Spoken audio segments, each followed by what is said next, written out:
میرے بھائیوں، جب دنیا کے اندر ظلم انتہا کو پہنچ جائے گا، ایک وقت قیامت سے پہلے وہ آئے گا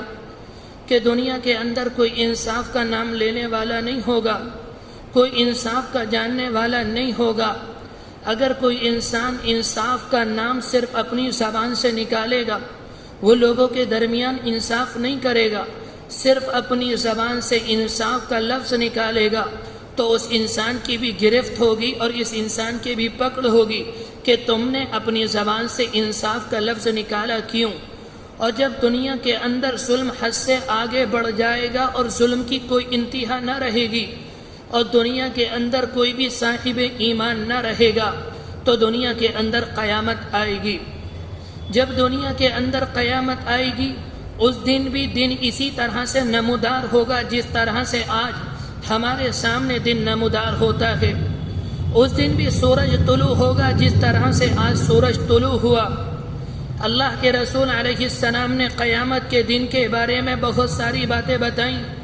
آپ نے یہ بھی فرمایا کہ پرندے اڑنے کے لیے اپنے پروں کو پھیلائیں گے اور انسان اپنے بستروں سے اٹھیں گے، ماں اپنے بچوں کو تیار کریں گی، ان کے لیے ناشتہ بنائیں گی۔ کچھ ماں وہ ہوں گی جو اپنے ہاتھ میں لقمہ لیے ہوئے ہوں گی کہ وہ اپنے بچے کے منہ میں رکھیں۔ اسی طرح سے دکاندار اپنی دکان کھولنے کے لیے جائیں گے، منڈی کے لوگ منڈی جائیں گے،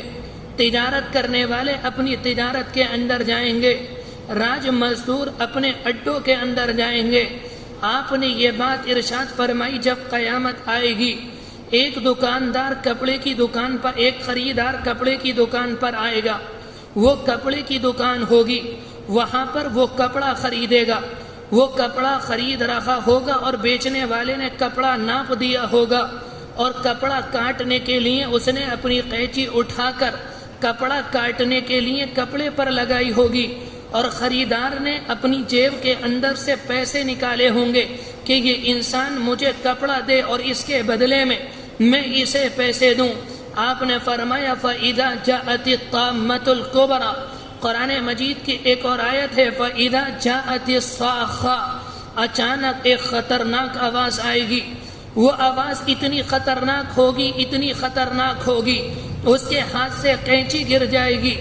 اس کے ہاتھ سے پیسے گر جائیں گے، پرندے جو اڑنے کی تیاری کر رہے تھے وہ نیچے آ جائیں گے، اور اسی طرح سے ماں اپنے بیٹے کے منہ میں جو لقمہ دے رہی ہوگی وہ لقمہ بچے کے منہ میں نہیں جائے گا بلکہ ماں کے ہاتھ سے چھوٹ کر گر جائے گا،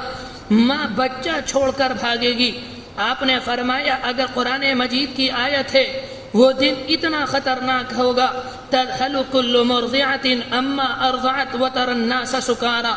اگر ماں کی گود میں اس کا چھوٹا معصوم بچہ ہوگا وہ اس بچے کو پھینک دے گی، اور اگر اس وقت میں کوئی عورت حالت حمل میں ہو یعنی اس کے پیٹ کے اندر بچہ ہے، وہ آواز اتنی خطرناک ہوگی، اتنی خطرناک ہوگی کہ عورت اپنے حمل کو ضائع کر دے گی اور اسے کچھ نہ پتہ چلے گا، نہ وہ اپنے بچے کو دیکھے گی۔ جب وہ بھاگے گی تو قرآن مجید کی آیت زمین پھٹ جائے گی، آسمان پھٹ جائیں گے، سورج بے نور ہو جائے گا، چاند تارے گر جائیں گے۔ قرآن مجید میں فرمایا اذا السماء انفطرت واذا الكواكب انتثرت واذا البحار فجرت، قیامت آئے گی، آسمان پھٹ جائیں گے، ستارے چھڑ جائیں گے، سمندر ابلنے لگیں گے۔ کسی موقع پر فرمایا وَأَلْقَتْ مَا فِيهَا وَتَخَلَّتْ، جو زمین کے اوپر ہے وہ زمین کے اندر چلا جائے گا اور جو زمین کے اندر ہے وہ زمین کے باہر آ جائے گا۔ کہیں فرمایا اذا الشمس كُوِّرَتْ وَإِذَا النُّجُومُ انكَدَرَتْ وَإِذَا الْجِبَالُ سُيِّرَتْ، کہ یہ جو سورج آج چمک رہا ہے یہ بے نور ہو جائے گا، ستارے جھڑنے لگیں گے، اور یہ جو سمندر بہتے ہوئے نظر آ رہے ہیں ان کے اندر آگ لگ جائے گی، سارے انسان مر جائیں گے، جتنے دنیا کے اندر جاندار ہیں وہ مر جائیں گے، چرند مر جائیں گے، پرند مر جائیں گے۔ اتنی خطرناک آواز ہوگی کہ دنیا کے اندر جتنے جنات ہیں وہ سارے کے سارے مر جائیں گے،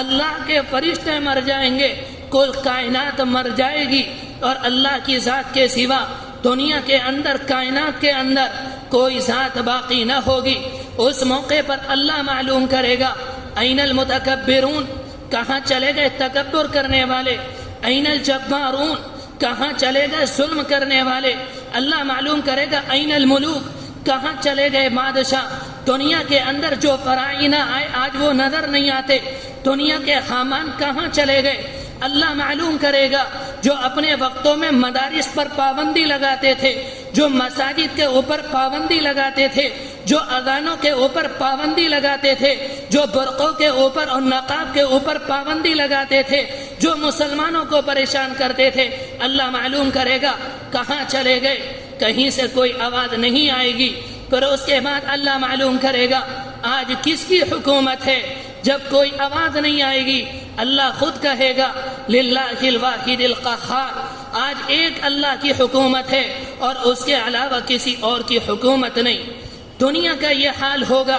جب دنیا کا یہ حال ہوگا اس وقت اللہ کہے گا انا بدأت بالدنیا ولم تک شیئا وانا الذی اعیدها، اور میرے بندوں میں وہ ہوں جب تمہارا وجود نہیں تھا میں نے تمہیں وجود دیا، جب دنیا کا وجود نہیں تھا میں نے دنیا کو بنایا، آج تمہارا وجود نہیں ہے، کچھ دیر کے بعد میں تمہیں اٹھاؤں گا۔ اللہ کی طرف سے ایک آواز آئے گی، دوبارہ سور پھونکا جائے گا، مردے اپنی قبروں سے نکلنے لگیں گے، جو انسان زمین کے اندر ہیں وہ سارے کے سارے زندہ ہو جائیں گے۔ زندہ ہونے کے بعد وہ میدان حشر کے پاس آئیں گے، وہ میدان حشر کی طرف آئیں گے، وہاں اتنا خطرناک منظر ہوگا کہ سورج آج جو بہت زیادہ دور نظر آتا ہے یہ انسان کے سر کے قریب ہوگا، اتنا قریب آ جائے گا انسان کے جسم کی جو چربی ہے وہ سورج کی گرمی سے پگھلنے لگے گی۔ آپ نے یہ بات ارشاد فرمائی تھی انسان اپنے اعمال کے بقدر اس دن پسینے میں ہوگا، کوئی اپنی ٹانگوں تک ہوگا، کوئی اپنی کمر تک ہوگا، کسی کا پسینہ اس کے منہ پر ہوگا، اور آپ نے یہ بھی بات ارشاد فرمائی کسی کا پسینہ اتنا ہوگا کہ وہ اپنے پسینے کے اندر پورا کا پورا ڈوبا ہوا ہوگا۔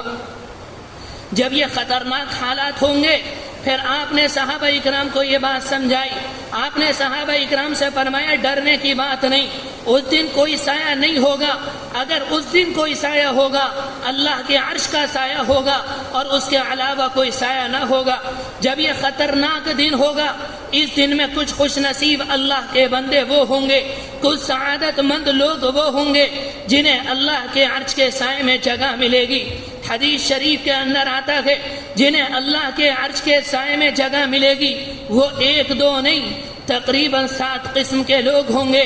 آپ نے ارشاد فرمایا پہلا انسان جسے اللہ کے عرش کے سائے میں جگہ ملے گی الامام العادل، انصاف کرنے والا بادشاہ، فرما بردار بادشاہ، اپنی رعایا کے درمیان فیصلہ کرنے والا بادشاہ۔ اگر اس کا ایک اپنا انسان ہے ایک دشمن ہے وہ اپنے انسان کو ترجیح نہیں دیتا بلکہ جو حق بات ہے وہ لوگوں کے درمیان جو حق فیصلہ ہوتا ہے وہ لوگوں کے درمیان اسے نافذ کرتا ہے۔ آپ نے فرمایا اگر کسی نے اپنی رعایا کے درمیان انصاف کیا، کسی نے اپنے بچوں کے درمیان انصاف کیا، کسی نے اپنے خاندان کے درمیان انصاف کیا، کسی نے اپنے بچوں کے درمیان انصاف کیا، کسی نے اپنے شاگردوں کے درمیان انصاف کیا، ان اللہ کے بندوں کو جب اللہ کے عرش کے سائے کے سوا کوئی سایہ نہ ہوگا اس وقت انہیں اللہ کے عرش کا سایہ نصیب ہوگا۔